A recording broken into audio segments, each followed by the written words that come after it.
Well, many thanks for joining us. You are watching Focus on Africa. I'm Wahiga Mwaura. High-level mediation talks concerning South Sudan have been taking place in Kenya as efforts intensify to end the conflict there. Ongoing fighting has crippled South Sudan's economy. The country's president, Salva Kiir, thanked his Kenyan counterpart, William Ruto, for hosting the talks and insisted that his government would negotiate in, and I quote, good faith. Well, the talks are between the South Sudan government and rebel opposition groups that were not part of an agreement reached in 2018. Prior to that deal, a 5-year civil war left 400,000 people dead. South Sudan remains fragile despite that 2018 peace accord, which is yet to be fully implemented. Now, the country is slated to hold elections in December, but key issues remain unresolved, in particular, security. The opposition has been calling for a speedy implementation of the agreement to pave the way for free and fair elections. But is this realistic? Well, Akisa Wandera has more. Representatives from different groups in South Sudan are meeting in Nairobi to discuss ending the long-lasting conflict in the country. Leading the talks is Lazarus Sumbewo, a former Kenyan army commander who played a pivotal role in South Sudan's independence journey in 2005. The talks are particularly significant given South Sudan's recent history of civil war, which ravaged the country from 2013 to 2018. Conflict stemmed from tensions between President Salva Kiir and his former deputy Riek Machar, leading to widespread violence and devastation. The war finally ended with the signing of a peace agreement in 2018, bringing hope for stability and reconciliation. But that was not to be. The country continues to experience violent conflict. According to the United Nations Refugee Agency, more than 4 million people, which is a third of the population, have been displaced. This includes 2 million internally displaced and nearly 2.2 million who are living as refugees in neighboring countries. Those participating in the talks include South Sudan United Front Army and the Real Sudan People's Liberation Movement. Both groups are members of the non-signatory South Sudan opposition group, which did not sign the 2018 peace agreement that ended the 5-year civil war. The talks come at a crucial time as South Sudan prepares for national elections later this year. President Salva Kiir announced in 2022 that the government would stay in power for 2 more years, delaying the scheduled elections. In March, the United States warned that South Sudan may not hold credible elections because of lack of preparations. The December polls would be the first elections since the country's 2011 independence referendum. Akisa Wandera, BBC News. Well, let's now speak to Edunud Yakani, Executive Director of the Community Empowerment for Progress organization, CEPO. Now, that's one of the organizations that's attending the talks in Nairobi. Edunud, thank you for your time on this. I want to understand these groups better, the ones participating in the talks, in terms of where they're from, which groupings they represent. What can you tell us about that?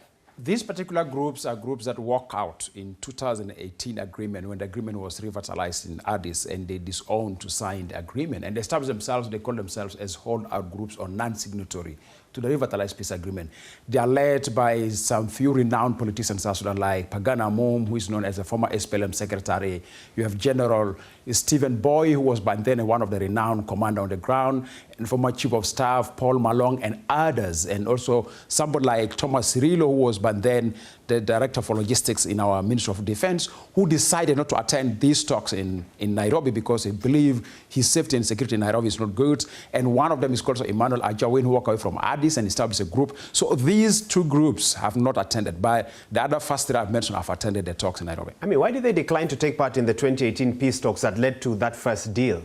First, they say the position is that they don't need power sharing agreement. They need an agreement that responds to the root causes of the crisis in South Sudan that started in 2013. So they feel like this current agreement that is undergoing implementation between Salva and Riek, they feel it's more of a responsibility or power sharing focused. So what would you say are the outstanding issues of contention and also bearing in mind that 2018 deal, full implementation still hasn't happened? I think the big issue among South Sudan political leaders is a question of trust and confidence. They really have a very big deficit in trust and confidence. Even in whatever agreement you have signed, they can't implement. The indicators are very clear. You see 2018 agreement has not been implemented up to now to its fullness or its expectations. The case of the Pope on the feet of our leaders in Vatican, it has never worked. Today we're here in Nairobi.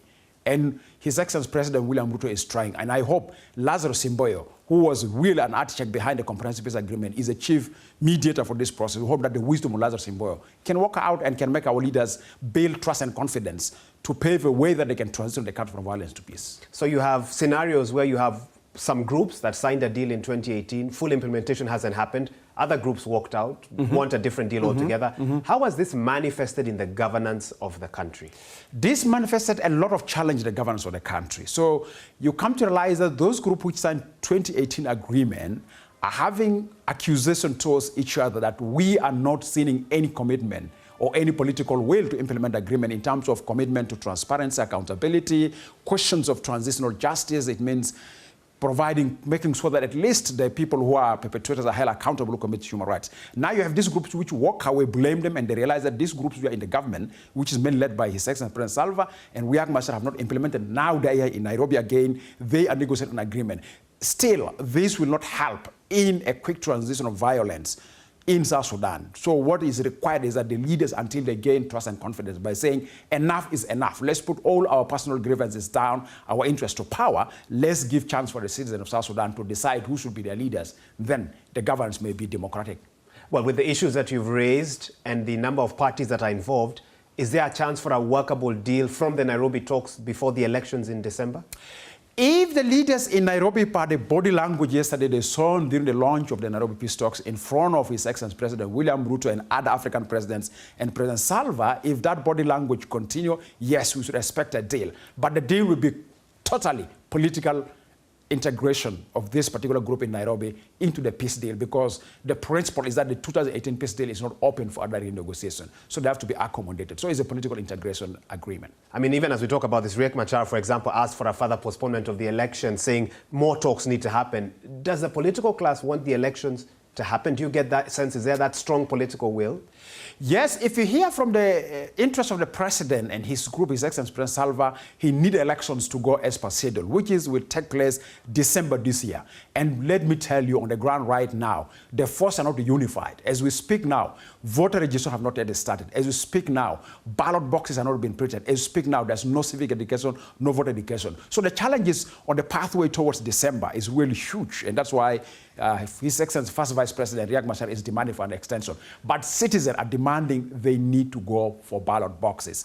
The ruling of a government or administering a government through a bullet is enough, as citizens are calling. Let us go for the polling. Very, very insightful. Thank you so much for your time, Edmund Yakani, Executive Director, CEPO. That's one of the organizations attending the talks in Nairobi in regards to South Sudan.